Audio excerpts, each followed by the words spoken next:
6. Hello there. How's it going, fam? Look what I just found. That's right, fam. Just found this. Should we try it out? Oh, wow. Less than 5 ingredients with a scan me for a free airdrop.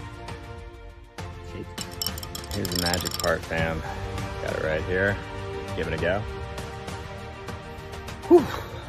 That was amazing. Refreshing. All the salts you need in your electrolyte premix. Definitely check out Crypto Rush now. It even has a bonus creatine. That's right, got to build those strong muscles, help with all that muscle recovery. Crypto Rush gives you the rush that you need to propel yourself throughout the day. Crypto Fam Radio, I'm your host Mountain Dew. Let's go get some Crypto Rush now. And I'm really happy that you could join me this morning, Ben. I really appreciate you taking the time. So welcome to another 111 episode with Crypto Fam Radio. And yeah, how has your morning been so far? You were telling me earlier you kind of just skip breakfast, or you just have a protein shake. So I'd love to get into that, like your morning routine. Is this what you do every morning, or is this how you start, or how do you start? So yeah, I mean, I'm full-time in crypto. Basically just roll out of bed at about 8:30, check the charts, go to CoinMarketCap, see what's pumping. Then I have a Twitter space at 9:30 a.m. that I join every morning, or at least like 4 Monday through Thursday usually. So catch up on the news, see what I can talk about on the Twitter space, you know, what coins are pumping, what sectors are hot, etc. So that's like from 8:30 to 9:30. Coffee in the, you know, in the meantime, obviously, then do the Twitter space, usually 9:30 around 11 or 11:30. Then back to the charts, tweets, some technical analysis, put up a video or two, go to the gym later in the day, then back to crypto 6, 7 p.m. And it's pretty much my day in a nutshell. Wow. Where do you fit your workout in there? I know you work out, Ben. Yeah, I like usually a 5:30 p.m. class I do, sometimes the 4:15. I'm an evening workout person, sometimes at 6:45. But yeah, morning just does not cut it for me. Interesting. Okay. I noticed there's 2 different types of people that go to the gym every day, right? It's the morning people or the evening people. Okay, so you're one of the evening guys, huh? All right. I've never met somebody who does both. You're either a morning person or an evening. It's at least there's no decision to be made. Every day, 5:30 p.m. That's it. Unless you meet those crazies that do both because they're actually training for something, then I can understand it, you know? So it just depends how, I guess if you're like a paid athlete or something, you're going to the gym twice or something, or you're David Goggins, or I don't know, right? So it's like, if it's like your job, your brand, like your job, Hollywood actor getting ready for a movie, then yeah, I'm going twice a day. I'm going twice a day, every day, 7 days. I'll suck it up then, you know. No days off.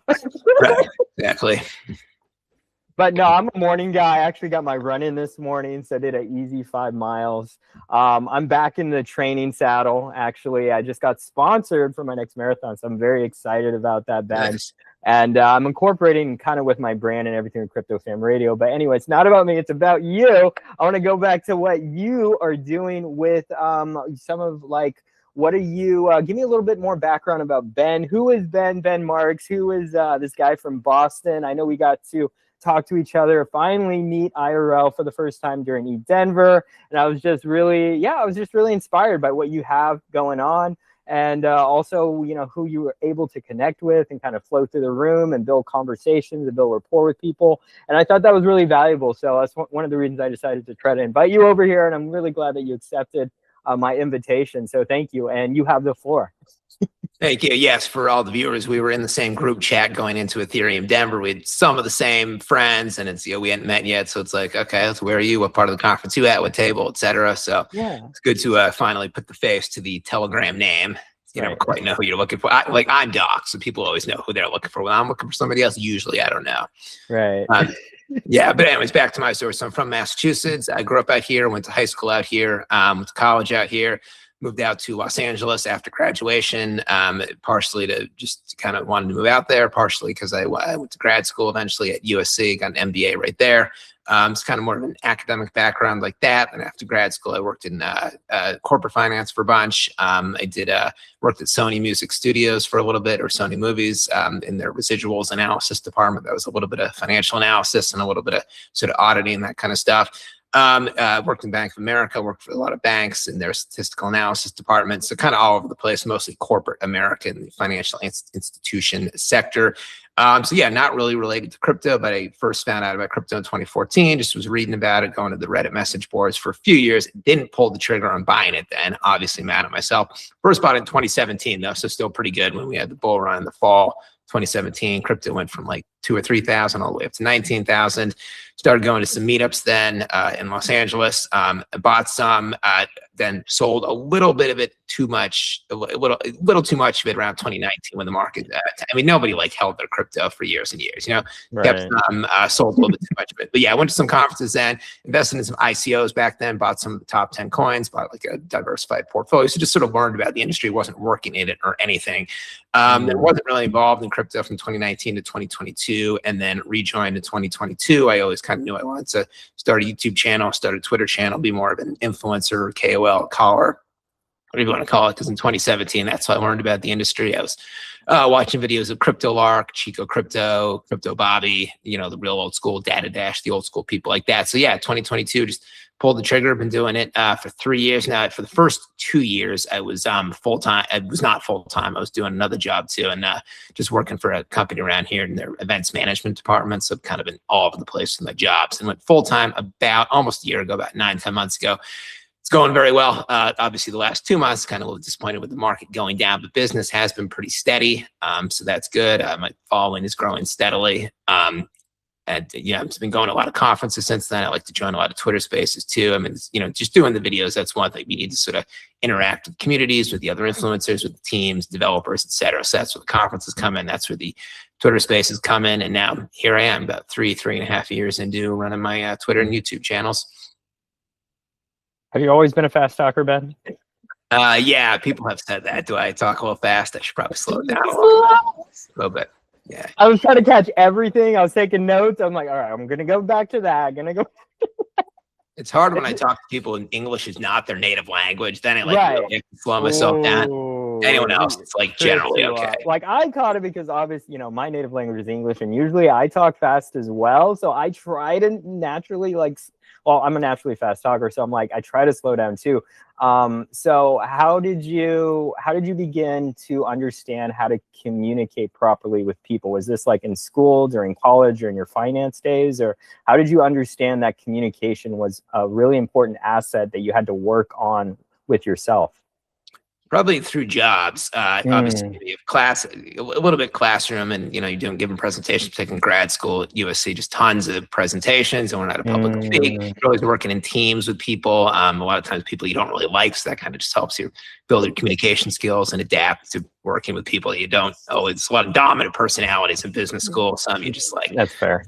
Yeah.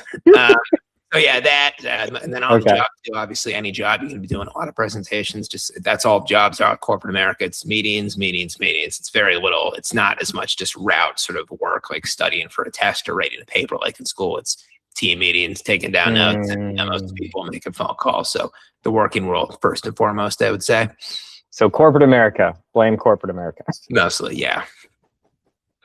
I absolutely love it. So I want to go back to where did you, okay, so you said in 2017 you started listening, you started going on YouTube with influencers, you started to learn about crypto a little bit back then, and you started seeing all these influencers, and you were like, I could do that too, right? I could be an influencer, I could be a KOL. So it's like, I guess that was like some of your aspirations, some of those influencers. So what did you need to do to learn from them and to kind of take the next step for you to kind of do it yourself? Like what brought you, you know, from there to there essentially? Yeah, taking the next step. That was, I probably should have done a little bit earlier in 2017, because back then there were literally only 4 or 5 different influencers. So if you were one of them, like CryptoLark, or, you know, even some of the big ones like Cryptos R Us, he didn't even start till 2021. But if you were, there were only 4 or 5 in 2017. If you started then, you were pretty much guaranteed to be given a following, because there just weren't that many channels and crypto was pumping. Right. So yeah, there was no real trigger in 2022. I just, Okay. yeah, it wasn't. I just kind of wanted to just start it. I also figured it was a good time. The market wasn't pumping. 2021 was Mm. the big pump, so I figured a lot of other influencers would go in then, and maybe they had dropped out in 2022 when the market was calm. So I'm like, okay, even though there might not be as much news on a day-to-day to talk about, it's a good place, sort of business-wise, to join because there's just not as many KOLs, but the audience is always going to be there. So I just kind of randomly one day just started and grew it from there. That's amazing. And you just started on YouTube first, right? You didn't do any other platform but YouTube? Correct. YouTube first. Now I'm about 50-50 YouTube and Twitter. It started more like 80, like 75 YouTube, 25 Twitter. The Twitter Spaces has really brought up Twitter's in terms of the cryptocurrency industry in particular. It's really raised its profile in that. And then it's a good way to just quickly tweet off charts. You know, a video, you're explaining fundamental analysis, you're doing much of a deep dive into a token. Twitter, if you talk too much in a tweet, nobody reads it. So you have to be very brief with your points, but get the detail across, like what is causing this coin to pump or what is the new development in one sentence in 10 words. So you build two separate skill sets right there. They're very complementary as well. Definitely. I love that. So are you saying you're moving more, I guess, to Twitter X now and less to YouTube, or is it kind of like it's going to stay about exactly 50-50? Okay. Yeah, it's I like the compliment right there. Gotcha. Every week is a little bit different. When there's more going on, like when the market's pumping, there's more videos to do. You just have way more to do. When there's less going on, then you're spending more time on Twitter Spaces. You can actually kind of deep dive into just tweets about new developments for the project that you might not spend like a couple hours doing a video on, but you can fire off a quick 10-minute preparation tweet. So it really depends. But when the market's pumping, it's a little more YouTube. When the market's not pumping, maybe a little bit more Twitter, or about 50-50. Got you. So when you're doing your, and I assume, are you live streaming or is this all pre-taped when you do your videos, or how does that work? Yeah, I don't really do live stream. I thought about it. I just haven't quite done that yet. Just videos, Okay. pre-taped videos. Okay, That's just what I did from the start. It seems to be working pretty well. So I haven't quite seen the need to switch it up yet.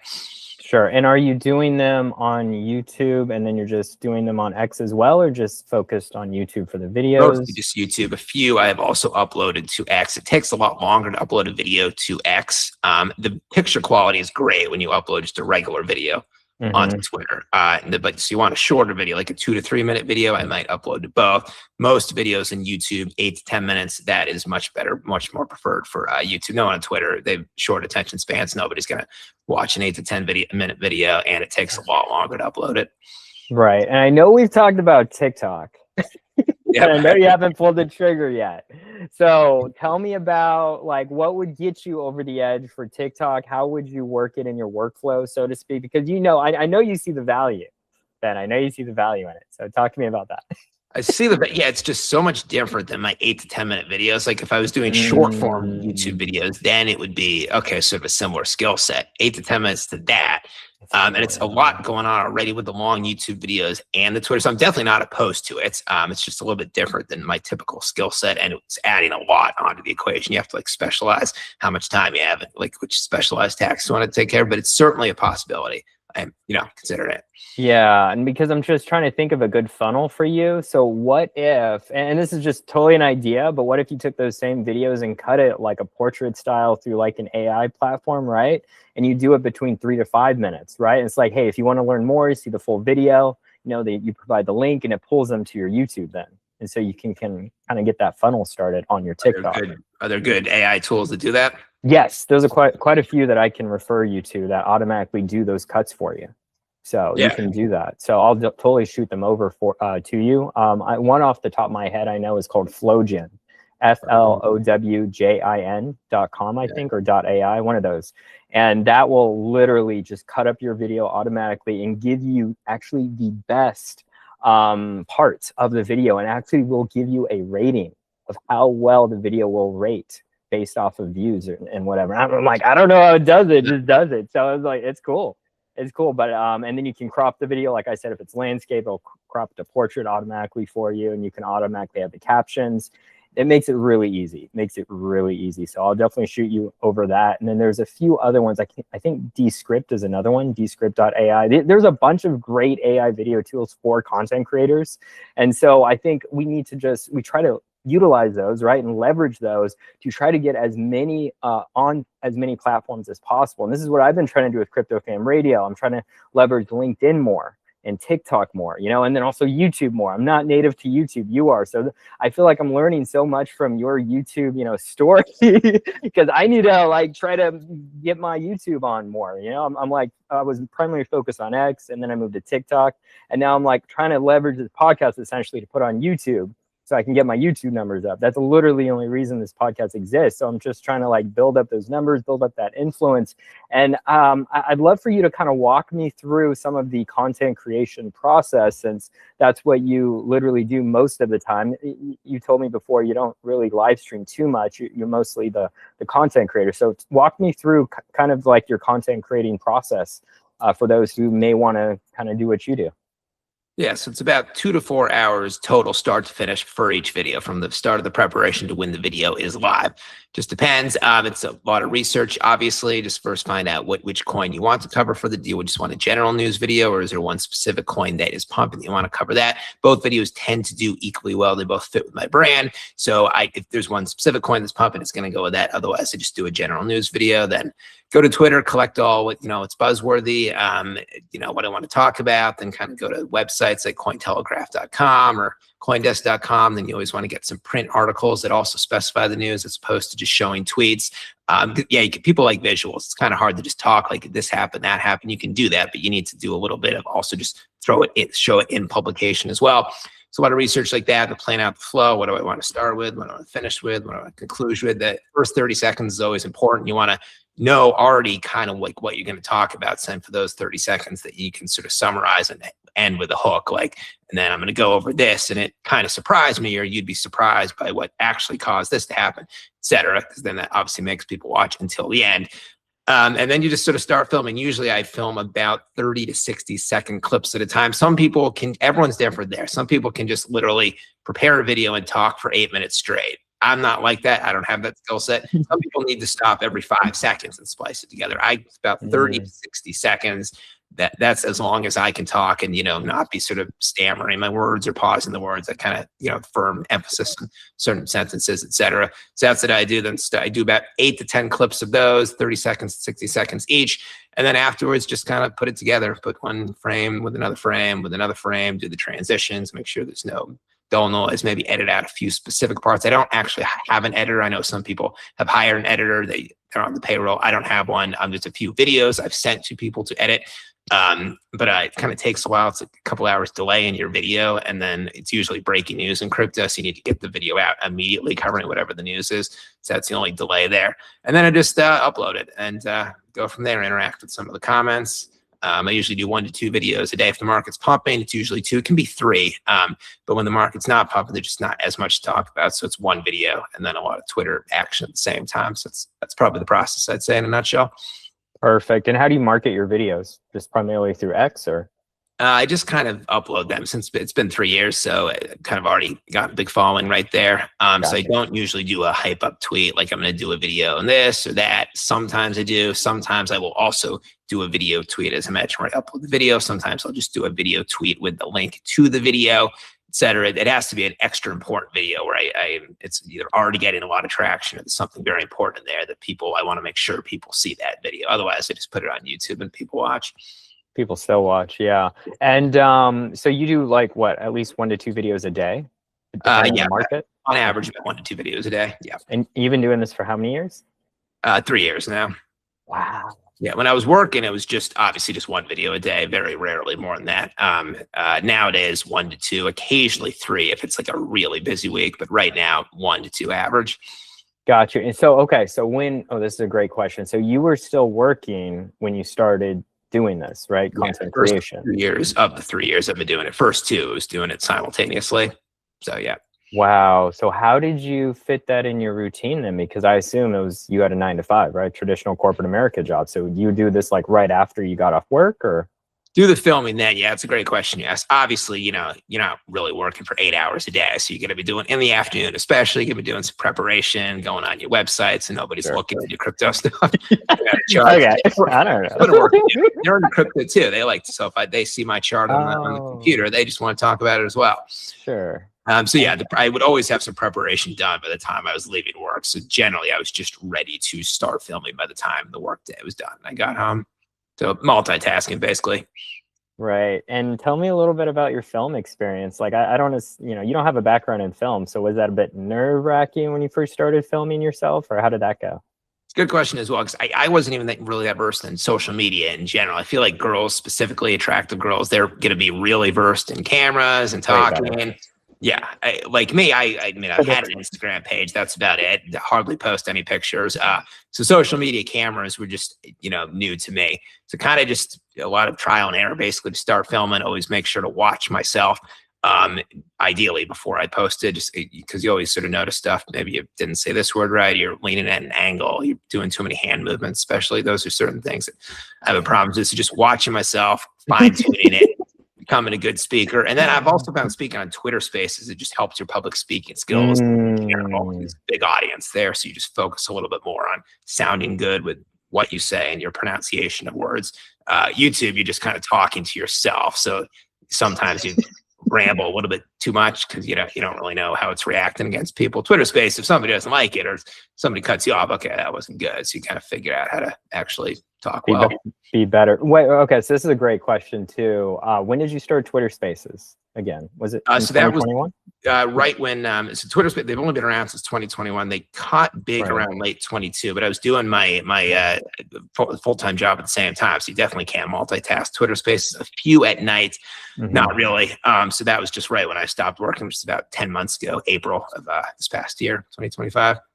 Because you got to fill stuff with your day. So it worked out perfectly. You need a little bit more interaction with people. You want to catch the buzz, talk to the people, see what's going on that day. So I just didn't have time with it in the 9 to 5. So it was strictly just research online, going to Cointelegraph.com. But once I had free day, then you need to do that stuff. So that's when, so 10 months ago. So. Wow, only 10 months ago. So even before Twitter Spaces, though, you were talking to yourself in the camera.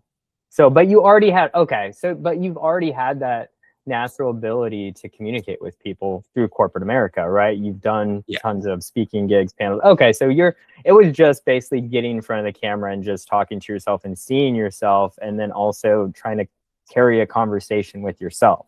That was kind of the biggest takeaway. Right. So I guess my speaking ability already was pretty good. It was strictly the camera ability that just looking at yourself while you talk, which honestly for me was really anxiety driven when I started doing TikTok lives. All right. These daily lives I did right after Christmas, basically all of January. I would sit with my phone in front of the camera and basically talk to myself or talk in chats, right? Because you get the little chat window on the bottom left-hand corner of TikTok, and you'd really focus on the people that were coming into your live, right? And you try to engage with everyone in the chats, but you try to keep the conversation flowing with yourself, because essentially you're just talking to yourself forever. Because the thing with TikTok live is you'll find once you get on TikTok, which I know you will one day, I know it, is you have to really figure out how to talk to yourself, because you can't invite speakers. You can't do anything really. TikTok kind of does an evaluation on you. It restricts you until you get a certain follower count, basically. It used to be 1,000 followers before you could get on TikTok live. Now I think it's 100.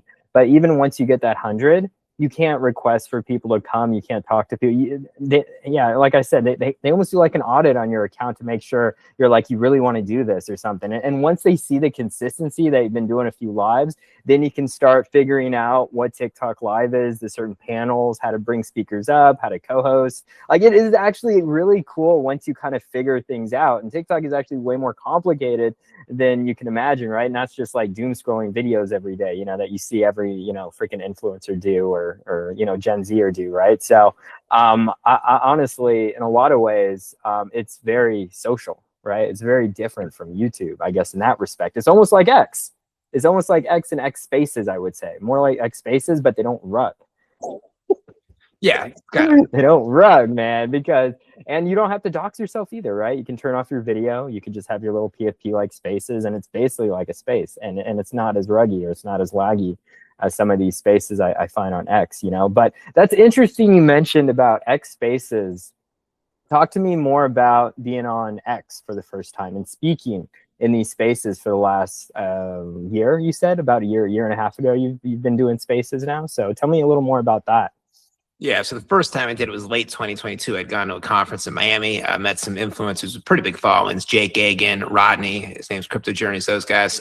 Probably heard of them. Yeah, so they were doing Twitter Spaces right when Twitter Spaces were kind of starting to get popular. They weren't that big in late 2022. So they just asked me to join their space. They had a big following, so it wasn't getting started with like a small space. You're just getting thrown right in the fire there. And then the FTX collapse had happened right around that. I forget if it was before or after, but then Twitter Space audience blow up big time because the mainstream media didn't really know what to report on that. FTX blew up, what was the cause of it? So you had to listen to Twitter Spaces, get the real nitty gritty, you know, Mario Naval space, you know, Jake Hagan space, etc. So yeah, I guess it was just good, just getting thrown into big spaces like that. You got to kind of adapt and get used to a lot of eyes on you initially, and then the live stream point. So that's a good point you made. If you're doing a live stream, you can look at the comments. You're kind of talking to yourself. You're looking at the comments. You're answering some of the questions in the comments. It's kind of a skill, so you have to know some stuff to talk about. You're interacting with an audience who is just typing stuff. You can't really vibe off. You can't like just vibe with their mannerisms or how they're talking. It's just their question. Totally separate skill set. But yeah, and those run for like what, 45 minutes, an hour usually. So as long as you want. Yeah. As long as you want. I've noticed a lot of people, if they don't know what to talk about, they just do engagement lives. So basically engagement farming. You've probably seen it on X. Same with TikTok. People come into these lives, they follow each other, GYGY, got you back, whatever. And they just engagement farm, like everyone that's in the lives. Have like similar size audiences? Usually, what is engagement farming mean exactly? Basically, engagement farming means there's these live hosts that put on a live space, and everyone that is in the live, they just try to connect with those followers and get those followers to follow the other followers in the chats as well. So everyone's trying to follow each other, essentially, right? And so the live host's responsibility is to try to pin. You have the ability to actually pin certain comments through the chats, through the people that are running through your live. And so those pins are usually, they try to instigate, hey, follow this account that's in the chats. They look really great. And then they'll do a shout out to that account. And then they'll describe, oh, this person, he's a podcaster, you know, or she's a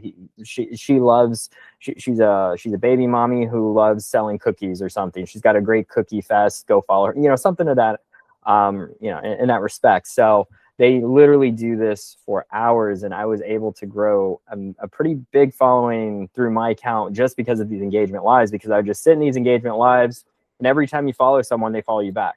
Like, it's the easiest way to get follows on TikTok. We're literally, like, a lot of people say, how do you get so many followers so quick? Because literally I got like 2K followers in less than a month on TikTok. And I'm like, yeah, because I just sat in these engagement lives and I just farmed. Everyone that they pinned, I followed back. Or even in the chats, as the chats roll, if there's an account that you like and you can automatically reply to them really quick and say, hey, I got you. And they're like, okay, I got you back, GYB. And so you can basically just automatically follow people that way. If it's an account you're interested in, that you want to see their content. A lot of these accounts, they're just not like, they're no good. They don't have any content. They're not building a brand. A lot of these contents, I don't know why they even exist. Maybe people are bored, obviously. People want to be entertained. But at the same time, this is what I found was one of the quickest ways to grow on TikTok. Whoops, my light went out. My bad, fam.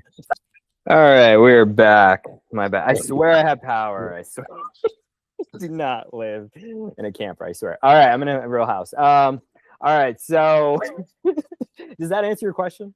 Yeah, that answers the question, right? So it's kind of helping smaller accounts just sort of grow and sort of get over that initial hump. But you don't really have too many followers. Makes sense. Yes, exactly. So it's the same that Twitter. I'm sure you've been into the Twitter spaces. They do the follow for follow as well. There's quite a few spaces like that where they try to engage with the people who have lower follower counts and try to help each other out that way. So, I mean, like I feel like the most productive. So long if we go that conversation, probably the best way is just going to conferences, because then that's when you meet other people who oftentimes have big followings. They do the spaces, and then it's just much easier to either get on a live stream with them or get on a space with them. If you just cold message them, they're probably not going to respond, particularly if they don't have too much to gain. If they have a bigger following than you, or they've been around longer, you don't cover similar projects. You got to just, but everyone's very receptive at conferences. Everyone's super friendly.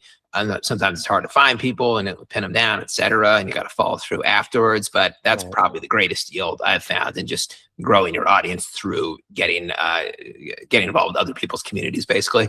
Yeah, do you agree with that? Yeah, I was gonna say that's a great segue. Why don't you talk to me more about your conference experiences? Like, what was one of the first conferences that you attended, and then what did you find really useful when going to these conferences?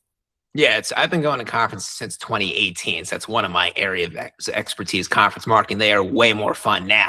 Back in 2018, no one like knew each other. So there were Mm, teams who were if you were working there, then it's great. You just stood behind your table. And then if people wanted to come to your table and talk about your project, you could do that.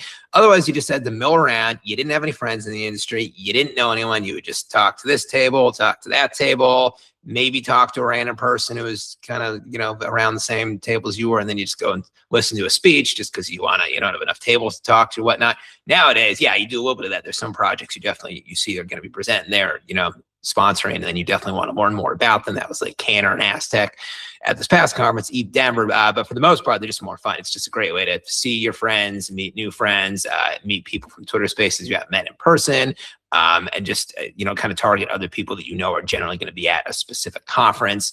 Just basically look for them on the expo floor, go and introduce yourself. Because again, I've never met an unfriendly person at a conference. Everyone's in the same industry. They're excited to be there. They're in a good mood.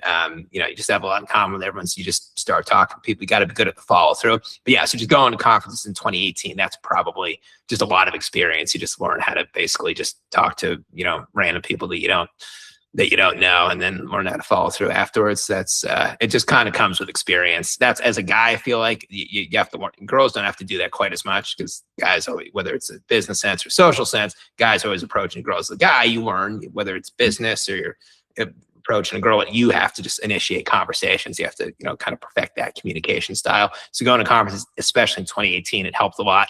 Now they're even more fun. I go partially for fun, partially for business. We'll definitely keep going. I see a lot of big influencers, they get to a certain size and then they kind of stop going to conferences because it's like, it doesn't really generate revenue for them sometimes, or they're making enough money. I don't know. They don't see a value. Maybe it throws the rhythm off, because there's a little bit of an opportunity cost to go to a conference. You're not really making videos or stuff for a 3, 4, 5 day period. So you might give up a few, but the overall, the benefits, the new business, new contacts you can make definitely outweigh that. So I don't approve of influencers who don't go to any conferences or just stop going because they don't need it. They're making enough money without it. It shouldn't just be for a new person who's trying to make contacts. You should keep going, even if you're big in the industry. yeah, because you never know, right? Right. Like, relationships are everything in a business. I find your network is your net worth. As much as I hate that phrase, it's so true in so many ways, in so many facets. Like, if I didn't meet you, Ben, we wouldn't be talking right now for the That's podcast. right. This is content. This is going to help both of us at the end of the day. And I think everyone should go to conferences. Like, it's huge, because we talk in spaces all the time, and we talk to the people we've never met IRL. And this is a great opportunity to connect with those people IRL, and then form those really long-lasting relationships, those partnerships, whatever that you want to do down the road, when you really see that person and you see that value. Because that's what I find more valuable than anything. It shouldn't be just about the money, right? It's about the people that you connect with along this journey. This is how we build community in crypto. And so I absolutely love that. And I wanted to go back to what you were saying on conferences are more fun now than they used to be back in the day. So why do you think they're more fun now than they were back then? Just because the industry is more mature, so people already have established connections and friends, and there's people you look forward to seeing. Maybe this team you talked to and hung out at the last conference, you see they're going to be at the next one, so you just go and talk to them again. 2018, the industry was just new. Conferences were just getting started. So it's either your team pays for you to go and represent the company, or you're just going to check out the industry, see the scope of it, see what coins you want to buy, see if it's an industry you want to get more involved in the first place. It just, as any industry grows, gets more mature, you just make more friends, more business connections, and things start to get more fun. Definitely. I absolutely love that. So what's the next conference that you'll be attending? Bitcoin Vegas. Very excited for that one. You're going to go to, I know you said you're going to XRP Vegas. You going to Bitcoin Vegas too? Why not? It makes sense. They're literally on the same week. So why wouldn't I go to both, right? Oh, I think Bitcoin conference is a few days before. Okay. Yes. So I'm going to be there anyway. So I'll probably, I might not go to the conference. I may do the side events. I don't know yet. We'll just kind of see how it pans out. I'm going to be there regardless in Vegas for the entire month, actually, towards the end of April, towards the end of May. I'm not going to get too much into it now because this is an interview. We're going to do it in Spaces with Jenna X. But yeah, we're going to work on some collab stuff with her in Vegas, it looks like, moving forward. But not too much alpha here. I want to go back to She is. I know she's going XRP Vegas and Bitcoin Vegas. That's definitely good news there. Of course.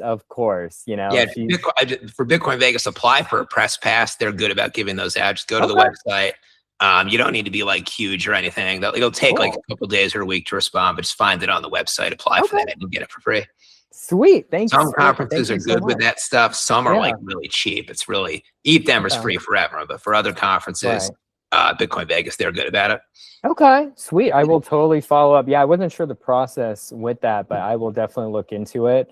And then, yeah, I'm just like, I haven't been to Vegas in years, so it'll be great to, you know, reconnect with the city. I think the last time I was in Vegas was 2017, I think, or 2018. So it's been a minute. I'm not sure what's changed. I'm sure something's changed since over 10 years ago, but always new buildings popping up there. Always new stuff going on. So no, I'm excited regardless. And I know the weather's going to be great and hot and nice. So I'm definitely looking forward to the next conferences that we'll both be attending. Hopefully you'll get to catch XRP a little bit as well. Even if you can't attend the conference, maybe stay a few days after, do some side events, you know, because I think at least spending a good week in Vegas will definitely be well worth it for you and for me, because I found just staying an extra few days after ETH Denver was huge. Because I got to do a few more interviews. I got to reconnect with a lot of people I wouldn't met at the conference before. I think taking some time to kind of assess your content and see what you have from the event, and then doing even follow-ups a few days just right after, try to get it down, you know, because I know a lot of people kind of left like right after ETH Denver, and I was like, you should have stayed a little bit longer. There's still a bunch of people here you could have connected with, you know. I think there was another side event that I went to right after conference, which was an amazing AI tech side event that I wouldn't have gone if it wasn't, you know, if I didn't see it on Luma, you know. So there's always something going on even after conferences, you know. So that maybe you were there the full way. I remember you were tweeting like, wow, he's still here full week. Yep. Yeah. Go hard or go home. That's the attitude. Yeah. Well, it helped that I had family in Denver. Okay. So I've got a sister. So I just kind of crashed with her for that after a few days after I got out of my Airbnb. So I was very fortunate, you know, to have family. I know not everyone does have family, but it's always good to have some connections or something. You know, if it makes sense, obviously, to your traveling budget, definitely I would recommend, but maybe it's not for everyone too. You know, you can do the same thing you do at conferences at your home if you have all the contacts you need, you know, moving forward. But no, absolutely love that. Yeah, Vegas is going to be lit. I'm excited for that. I went last year. It was, it's great because the conference is right in the Venetian where everyone basically stays. So you never need to leave the Venetian. You got the pool at 5 p.m. The pool and hot tubs were packed. Conference is over. You're not quite going out. Conference right there, hotel rooms right there, restaurants and everything. So yeah, there were a couple side events at other places, but for the most part, you're just staying at the Venetian. Great times. Okay. And so how many times have you been to the Bitcoin conference? Only once last year. I tried it out. Okay. Yeah, it's one conference everyone's been to like 4 or 5. Or this one only started 2021, but it was a spinoff of something else. I think like the North America Bitcoin Conference previously. It feels like this one's been around for 10 plus years. It's relatively new, but it's the same. Bitcoin Maxes, you know, they go year in, year out. They do not go to like every conference. They're very specialized. We like kind of like free flow from one conference to the other, but the Maxes, they just stay with Bitcoin conferences. Okay. All right. So you wouldn't call yourself a Bitcoin maxi then, right? No, definitely not. That's the first coin I bought. So generally the first coin you buy, you kind of always have a little preferential allegiance. I'm always going to be a little more Bitcoin than Ethereum, a little more Bitcoin than Solana, just because that was the first coin. In 2017, that was basically the main thing you buy. You weren't really, maybe you bought a little bit of Ethereum or Stellar Lumens was a big one. Tron had just come out then, but Solana was not around then. So that's Bitcoin. True. And XRP. Can't forget XRP. They're pretty much the second oldest. They're 2012. I think they came before Ethereum, right? XRP? They were late, like a good 2 years before Ethereum. That's right. Yeah. Interesting. XRP, man. Yeah, and it's so funny because I never really was into XRP until just a few months ago when my business partner was like all about it. And he was like, bro, you got to get an XRP. I will plug you in. I'm like, I had no idea how big the community was until he kind of introduced me to everyone. I was like, whoa. And I know it's not even everyone, you know, because I actually went to a few XRP side events during ETH Denver. And I couldn't believe how well established it is. Like the people around me, it's like they're all older. and they dress nice. And I don't know, I felt like I was almost like part of this like business meeting or something, one of the events I went to. I don't know, I felt so out of place, Ben. I don't know what it has sort of a classier, professional, academic reputation. Yeah, it's not like a wild meme coin community. It's a very serious sort of prim and proper community.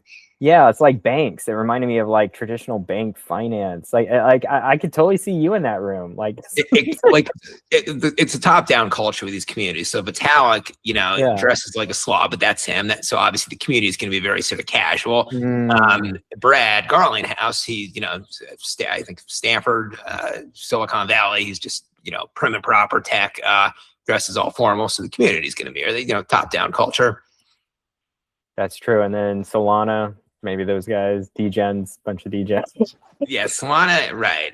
Yeah, it's kind of hard to pinpoint that. Right. One conference in the future people are really hyping up is Solana Breakpoint in 9 months in London. People are talking. It's the first conference in London for anything, and then Solana Breakpoint this last year in Abu Dhabi. It was just lit. The market sucked then, far away, but everyone just said it was like the best one they've ever been to. Now it's going to London, closer for North American people. So you gonna go?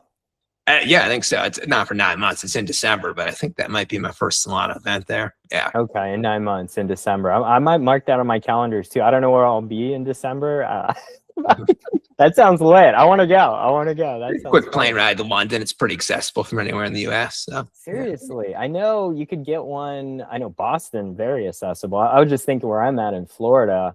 I'd probably have to go to Miami to get a cheap one, but I could probably do it out of Tallahassee or in Pensacola too. Yeah, it's not that big of a deal. But yeah, flights wouldn't be that expensive. But East Coast. Yeah, East Coast. Yeah, anywhere on the East Coast is easy. Yeah, affordable for sure. So is that okay? So Vegas. So what else is on your docket for the year for conferences? Where else are you going? So Vegas in a month and a half or 2 months, whatnot. Then Futurist Toronto. That's what I've been going to for a few years right now. Are you familiar with that one, Futurist? I am. I went to the one in Miami early November last year for the first time. Yes, yeah. I thought it was amazing. I love the ETH Women that they did that section, and I loved all the speakers they had. I loved how close it was at the Hard Rock Hotel down there, and just everything. It was my first conference, so it's hard to compare it to another conference, crypto conference I've been to. So all in all, I thought it was a great conference. I know it was the first time they've ever done it in Miami. I know they usually do it in Toronto. So you mentioned this is your second or third time doing that conference. Yeah, the Toronto one's a little bigger. This will be my third Toronto one, the first Miami one. So my fourth overall Futurist one. This one's been going on since 2017 in Toronto. It's the biggest Canadian conference. So it's probably about 2 to 3 times the size of the Miami one, since that was the first one in Miami. So yeah, it's big, but it's not too big. It's definitely smaller than the Bitcoin conference, smaller than that. And then so it might kind of feel like similar size as ETH Denver, but yeah, that's good too. It's just it's a big party conference, as you saw, a little less serious networking and more just kind of partying, but great crowd. And we go to a conference, for so many years, that specific conference, and it's not that big. You just recognize the same people. You look forward to the founders, the ones, two sisters. Tracy and I forget, they've been doing it since 2017. They're both Toronto names. I've been friends with them for years. I remember reading in 2017 when they were involved in some other projects like Polymath, the big Toronto project. I remember seeing their names. So yeah, we've exchanged emails for years and years, even since 2018. So the organizers, obviously it's going to be a good conference. But yeah, that's one in July. And probably Solana Breakpoints in December, and then a Futurist does it again in Miami, which I think they said they're most. I think so. November, I think again, right? It'll be November again. Yeah. So I guess that's it. There are about 5 conferences in the year or so.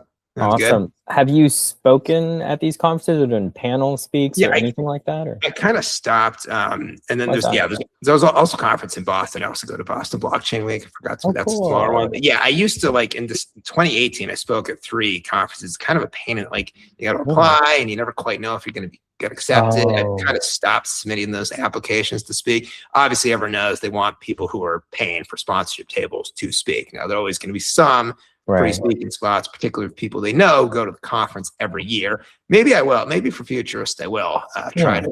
I know. Yeah, it's a good idea, actually. I think I will. The other ones, no, but I'm not big enough to speak at the Bitcoin conference, obviously. What do you mean? You're big. You're a big deal, man. You can speak anywhere. Maybe like a back side panel, like way in the back. But Futurist, yeah, I think I will apply. It's a good idea. Good idea. You should. I know they opened applications I think a month ago or something. I think they're still open. Right. I applied. I was like, I'm just gonna go for it. Yeah. I got to start somewhere, bro. I got to start. Have you heard somewhere. back? Probably haven't heard back yet, right? Okay. I did get that email. Speaker applications are open. Yeah. And it was easy to apply. It was so easy, Ben. Like it was a 1-pager done. You could do it like in less than 10 minutes. Seriously. Good. So not like a 2-hour, like, what do you want to talk about? Just no, it wasn't that convoluted. Yeah, it was very simple. And I think I like that. And I think after they confirm, or if you get it, I think they probably do a follow-up call or something with you to make sure you're real. But besides that, I think you're like locked in. I don't know. It's my first time. I did apply for Denver as well. They did not accept me, unfortunately. Did you get an actual like not accepted email? Or I did. Oh, you did. Okay. Yeah, they actually sent those out. I know, right? It's good, right? That's. But I'm like, I'm gonna keep trying. All right, like I love speaking, this, and I'm like, I gotta go. So I gotta get somewhere. I gotta do it and just do it. So I think anyone should. If they think that they have something to speak about, they have a platform. They have a voice. You should always request for that mic, right? You should always just apply because you never know. Some conferences they need more speakers. It's not like they're already filled, so that you're doing them a favor. So. That's true. Or moderator. I'd love to be a moderator as well. I feel like I could probably do really well at that. I do it every day in Spaces as a host, as a co-host. So I'm like, it's kind of the same deal. It's just IRL. All right, and there's like. There's one guy in my morning Twitter space. He says that he was the moderator on a conference in 2018 that I spoke at. So I spoke at 3. I don't remember the guy. I don't really know what he looks like. The voice doesn't sound familiar. He says this conference in Vegas, 2018, it was a 4-person panel. He was the moderator.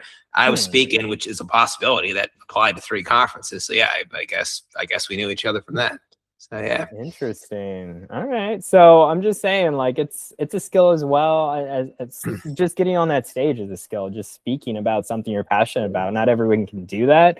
And I think, the more you do it, the more people are going to recognize you, your brand, because at the end of the day, that's what you're building. You're building this personal brand, which everyone should be anyway. If you're a content creator, influencer, someone who has to talk for a living, right? I think we're getting to that point now, especially with AI on the rise. And I know we haven't even touched on that a little bit. And I'd love to get your opinion on AI and the rise of AI. And I guess in a lot of ways, how it's disappearing the job markets now, and how a lot of people are having to work harder just to get paid for certain tasks, such as speaking, let's say. So I'd love to get your take on that.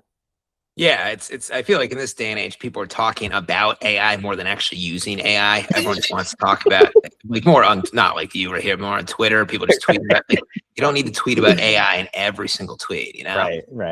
Yeah, I mean, I don't really use Cloud that much. I use ChatGPT. If I was in school, honestly, I would probably be using it much more, just to kind of quickly condense some complicated textbook paragraph, couple pages, chapter, etc. It would be very useful for that.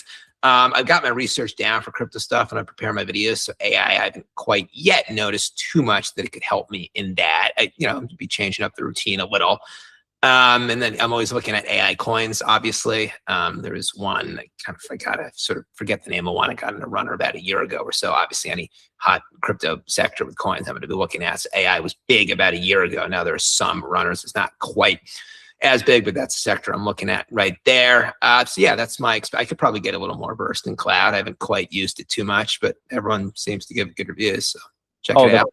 Oh, the Claude bot? Claude bot. Yeah. Is that Claude? Yeah, I think so. Yeah, it's by Claude, but it's the Claude bot that actually gives you agents underneath the Claude bot. And you can basically name all these different agents and then assign all of these agents underneath it certain tasks that you can have them do, right? Like one of these agents will just do your email. Another agent will just do your social media posting. Another agent will find you the most amazing, spot on the beach, that you need to take a vacation the next 6 months. They'll do that research. You see what I'm saying? That's what I've heard. That's what my partner has told me anyway. And she's like been really gung-ho about the whole Claude bot thing since I introduced it to her about a month ago when I got my Mac Mini. But then my Mac Mini decided to stop working last week. So I'm like, damn, this sucks. I got a new. Everyone's talking about the Mac Mini as well now. AI Well, Mac Mini. It's all it's people are talking native. about. It's native Yeah. to the CloudBot basically, but you could actually run the CloudBot on any computer. You don't have to have a Mac Mini to run it. I've even seen videos where you can just run it off your phone. It just does it off your phone, which is crazy. So I haven't experimented with that. I haven't done that. I kind of want to just get another Mac Mini though, because honestly, I'm an Apple guy. I've always loved just the user interface with Apple, the UX UI, and it's just easy. You know, it's simple and it's clean and it looks good, sexy, right? This is what I want in my technology. I want it sexy. Gotta look good. Yeah, exactly. Gotta look good. Gotta look good, man. All right, I'm all about optics. But when you just quick question. So when you yeah. say Cloud does your social media posting, does that mean like it also it composes the tweet, it does, like, and then it Does it does all. the post? Wow. Does it all for you. Yeah, you actually sit down with it. I watched this great YouTube video, and I don't mind sending it to you later, where this guy, he basically gives you a rundown from start to finish of him installing the CloudBot, and then after what happens after you install the CloudBot. Like, he takes it one step at a time. It's like this almost 40-minute video, but it's so thorough. It's very thorough, because there's this one part of the video where you sit down with the CloudBot and you basically are getting interviewed by the bot. And everything you say, it's learning about you. It's basically creating a digital persona of you. You see what I'm saying? Your daily routines. And after it gets all that information, it assesses, and then it gives you the most efficient possible journey to basically completing the jobs you already do online. And it does it for you. So you don't even have to be online. It's creating your digital persona. That's basically what it's doing. So it'll do your YouTube videos for you. You know, everything to, I guess, the research part that you would do, it would do that for you, right? And then it would also, after you upload the video, after you're done, it would probably help you edit the video too. I'm sure you could have one of the agents train as a video editor, you know?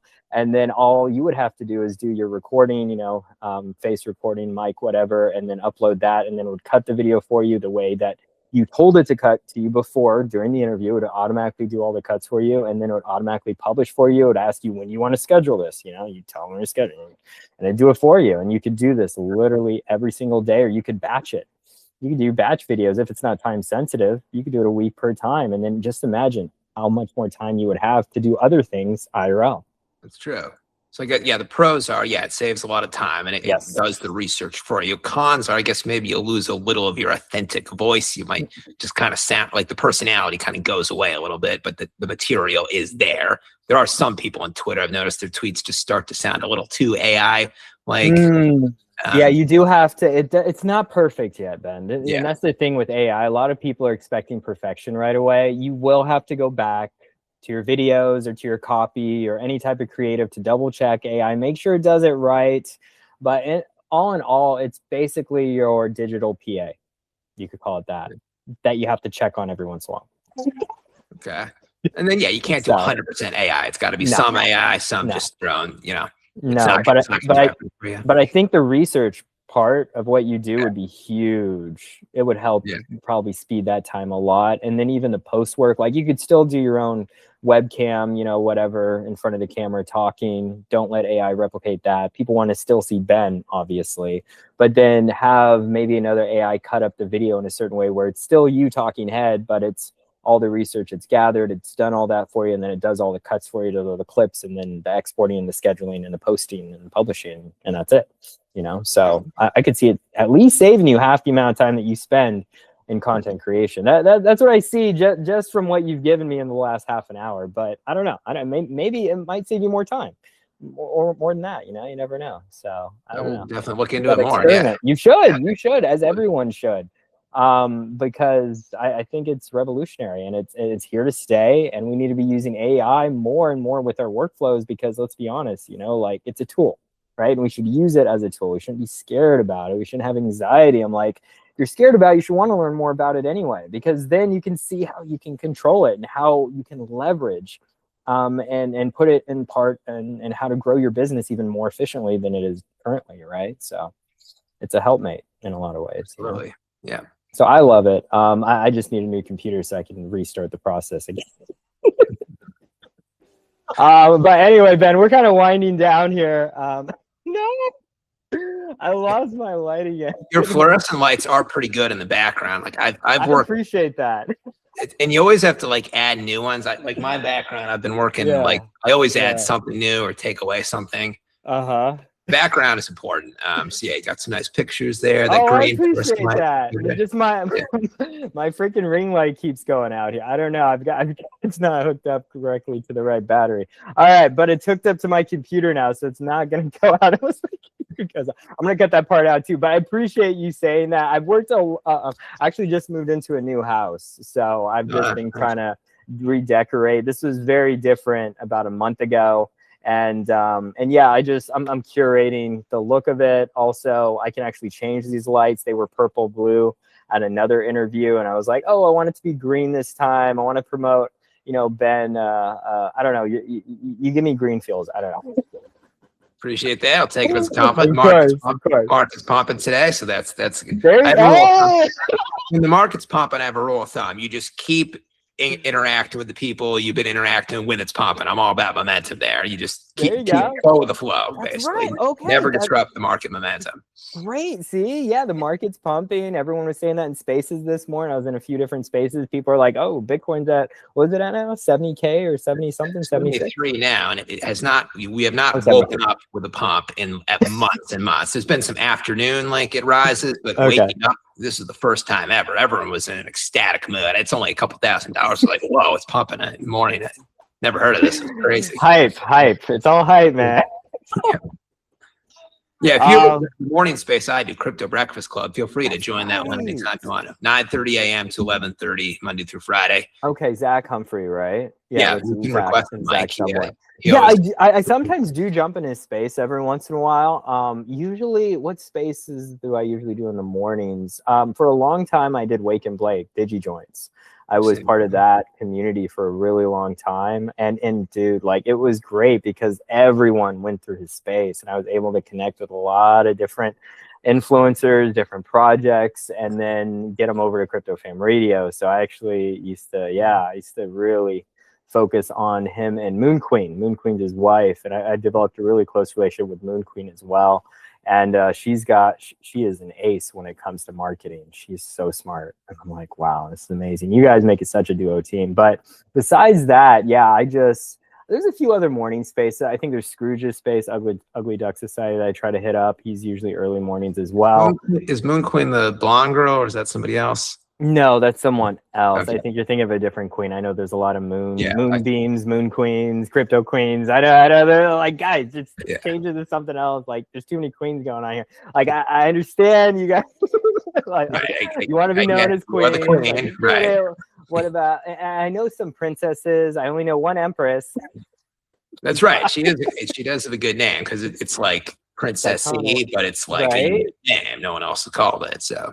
Good. It's smart. It's good branding. You can tell her she's a marketer. It fits her look and her brand too. It's kind of like a Cleopatra look, it works. There you go. It works. It's the smile. That's what it does for me every time. It's that smile, that big old goofy smile. But to say that, Ben, hopefully I'll see you on TikTok soon. Possibly. It's a possibility. Yeah. Is there anything else that you wanted to share with me that you haven't shared yet? Anything else at all before we kind of pretty much it. If you want to check me out, viewers, I'm on it's youtube.com Ben Crypto Show, one word, or just search Ben Crypto. I'll pop up. And then Twitter, it's just Ben Crypto. That's the username right there. So yeah, find me there. I'm on both. I tweet about maybe 5-6 times a day. I'm on the morning spaces, 1 to 2 videos a day, Monday through Friday, usually some afternoon, some weekday stuff as well. A lot of meme coins, mostly low caps. I do cover them, starting to get more into the top 10 coins. I do a lot of just Bitcoin technical analysis, getting into some XRP stuff as well, some utility plays, so kind of a broad mix.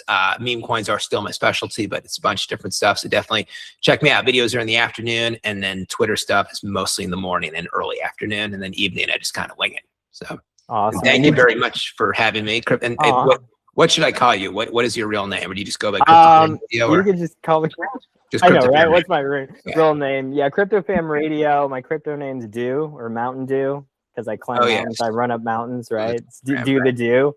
Try to get people more active, inspire them to be more active. That's kind of why I came up with that short little tag name.